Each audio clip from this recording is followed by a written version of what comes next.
Hi guys, and welcome back to the channel on the Ford Kuga PHEV. Today's video I'm going to give you an electric driving range test and also a combined range test. Let's see how far we can get by doing an 80-mile round trip, and at the end of that we'll do a roundup on the results. In the video I want to give you a demonstration of some of the assisted driving features of the car, one being lane assist and the other being cruise control, and how they worked effectively together. All that being said, I think we should crack on with the test. So the trip today is going to be an 80-mile round trip. It's pretty warm, as you can possibly tell outside. It's about 24 degrees. I'm going to do the car originally in EV now mode.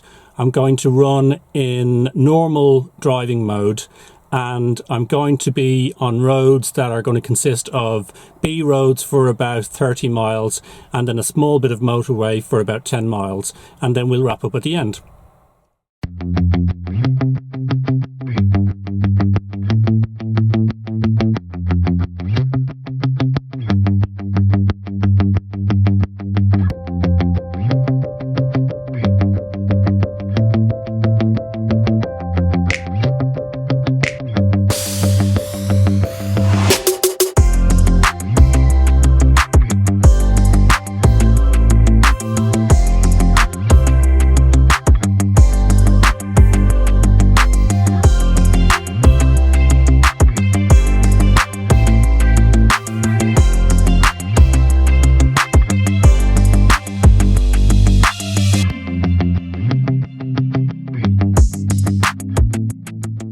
So the engine's just kicked in. Interesting result, which I'll show you now.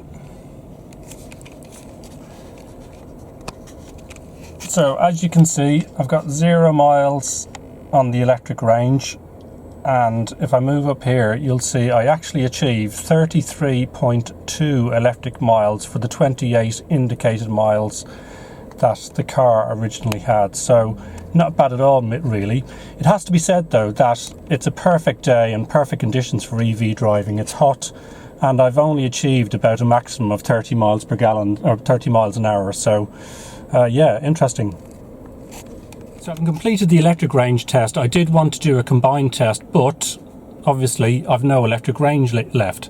So I'm going to do a range economy test on the petrol engine and see what sort of mile per hour or mile per gallon we can get off that on the way back. Now I am going to go a different route on the way back. I am going to do motorway on the way back because I want to demonstrate the driver assist aids that I spoke about earlier in the video.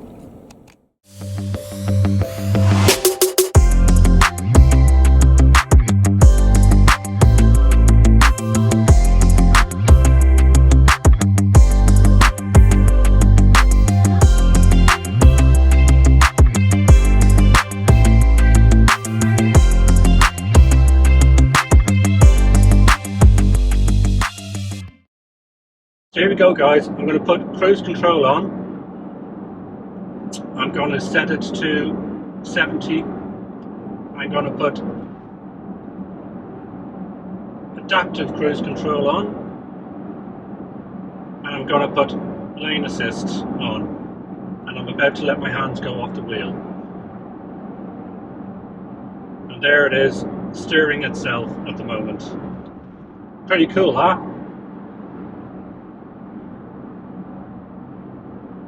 Now, it's just popped up a warning to put my hands back on the wheel. So that's what I'll do for the moment. And I'll get back to you if I've got another steering challenge for it.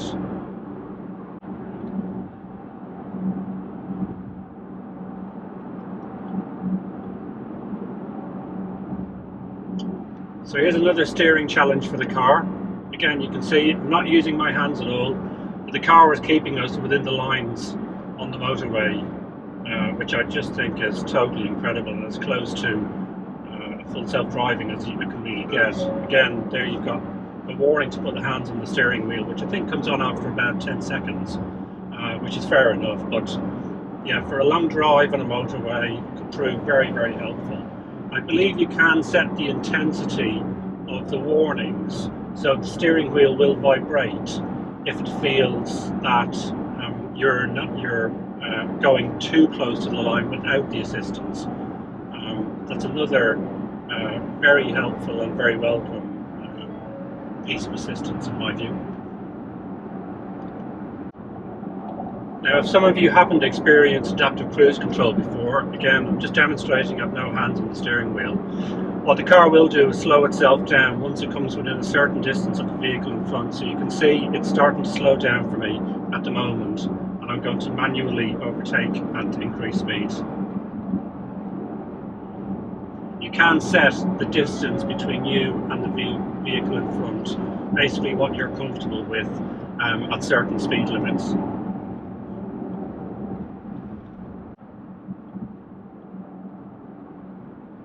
I have to say the display is really helpful when you're using any of the assistants. For the steering assist, it pops up a little green steering wheel on the display within the lines to show that you actually are using it, and when you're taking manual control as well, there's a number of indicators on the display to show that you're over the speed limit, B, what you've set your speed limit to, or what you've set your cruise control to, and also what other driver assistant aids you're using. Guys, this is great. I have to say, I'm stuck in traffic now, and yeah, just trolling along. I've got the adaptive cruise control on, and I've got the steering assist on, and I don't have to do anything. The car is basically running itself. It's obviously got radar control to the car in front, and assessing where it is within the lines, and just driving for me. So I've made it back after the petrol range test, and if I can show you the screen here, you can see the car achieved on petrol alone nearly 50 miles of MPG. Now, interestingly, it's suggesting I did 11.7 electric miles, having run out of electric power. I am not entirely sure where that's come from, so that's for further investigation. But I don't think close to 50 miles per gallon is at all bad. A couple of points before I go. The EV range test, please bear in mind that the conditions today were near to perfect when trying to replicate that result. Second, on the petrol range test, I was stuck in traffic for about 20 minutes, but outside of that I was averaging about 60 miles an hour purely on motorway. Second, and I've got them all here, the driver assistance features list on this car is pretty incredible. Outside of the steering assist and the lane keep assist, let me just look for my notes here because it's pretty impressive. So you've got traction control, electronic stability control, roll stability control, hill start assist, auto handbrake hold, blind spot assist, lane keep assist, adaptive cruise control, speed limiter, intelligent speed limiter, traffic sign recognition, cross traffic alert, pre-collision assistance, evasive steering assistance, and active park assist. Now, there's probably a number more, so if you do know any more, please put them in the comments below. And then lastly, possibly my next video, I might look to do an extremes of range test. And when I say extremes, what I mean is run the car in electric mode, but also run it in eco mode, and then a second test in sport mode, and see what sort of range that gives me. As always, thank you very much for watching. Really appreciate your support. Please like, share and subscribe for the channel, and I look forward to seeing you on the next video. Take care.